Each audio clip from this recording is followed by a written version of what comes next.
Hey guys, how you doing? Right here again. If you'd like to subscribe to my channel, it's Nitro Kyosho. What I have here is the Align Trex 500 Pro, and this is just going to be a quick little video, guys. I just want to talk about this little guy here.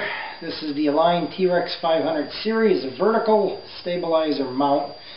It's a 6061 aluminum, and it has a clear anodize on it. It's made by www.kdedirect.com. Okay, and this machine came with a lot of things that the ESP model didn't. And one of the only things that I thought needed to be addressed that, wasn't metal, was this. This is the old one that's in the bag here, plastic. Now, I'm sure the plastic is good quality, but the metal one I trust a little bit more. 6061 is not as good as 7075 aluminum, but it's still a good aluminum. And it fit on there absolutely perfect, like it was made for it. Very, very nice fit. And I always like that to happen, when you buy something that isn't made by the company that made the copter. Align had one out it said for the Trex 500. Now I know a lot of the parts aren't compatible with the 500, the ESP, and the Pro, which I found out the hard way on some things.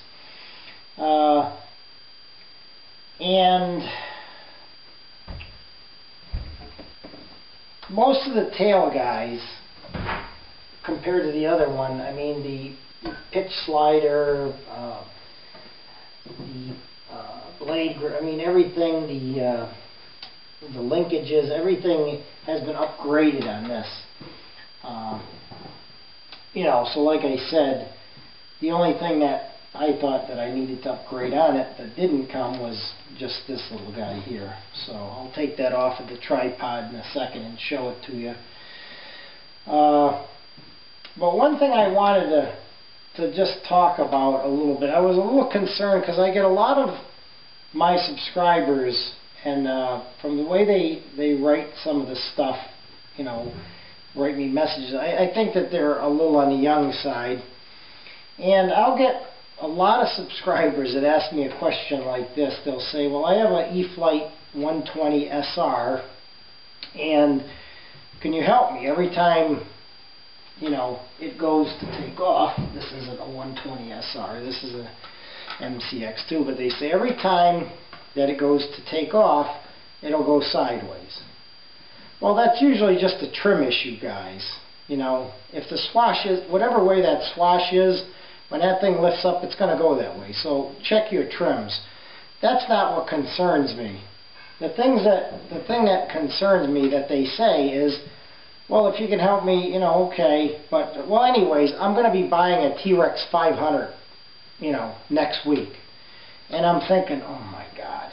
You can't troubleshoot like I said, this isn't a 120, but you can't troubleshoot a 120 SR. You can't figure out that the trim is the problem, and you're going to attempt to buy and build one of these. Now, I'm not saying this guy's to sound sarcastic or mean. I'm saying it because I'm concerned. This is an expensive helicopter, and you shouldn't be going from a 120 SR to something like this, especially without any guidance or any help. This thing, guys, comes in a million pieces. You've got to know how to build this. You've got to read the manual. You've got to read the pages very carefully for all the little tips and the little things they tell you to do. And the radio setups on these is not easy. I don't know. I'm just a little concerned because I don't know. I hate that when people do things like that, because most chances are they're going to be deterred very quickly away from the hobby when they see how difficult one of these things is for a novice, somebody who's never done it before. So guys, please you know, take it easy. Take my advice. You know, if you have a 120 SR, like I said, trim it out, get the thing to fly right, mess around with that, have fun, and get yourself a simulator, okay, before you even think about going to something like this, alright? Save yourself a lot of headache and a lot of frustration, and you really should get somebody from a local hobby shop that knows about helicopters. I try to help people as much as I can on YouTube, but there's still no substitute for having somebody right there with you guys, okay?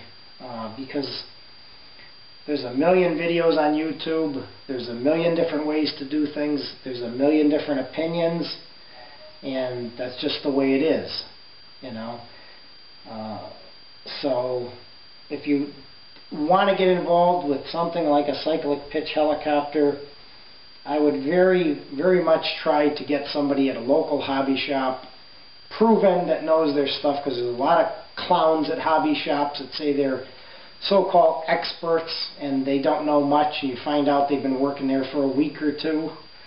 So please, if you're going to upgrade to something like this, guys, you know, and you know, they're dangerous too. If you ever managed to get one of these together and it wasn't set up right, you could get seriously injured. So take my advice on that. Anyways, back to this. Let me take this off of the pod. Let me show you this. There's not a whole lot to see, guys, but let's show you it anyways. And we'll call it a video. Alright. Let's see if we get a good shot of it here. Okay, this is it right here. You're going to see it's matched with the color of that aluminum. And like I said, it fit perfectly. You can't see it in there too good, but it has inscribed KDE. And like I said, this is the old one in the bag. Nothing wrong with it. I'm going to keep it. And once again, guys, that is www.kdedirect.com. So check it out if you need one, and you won't be sorry. They're not that much money. I think that was around $10 or $12. Thanks for watching, guys. Ray out.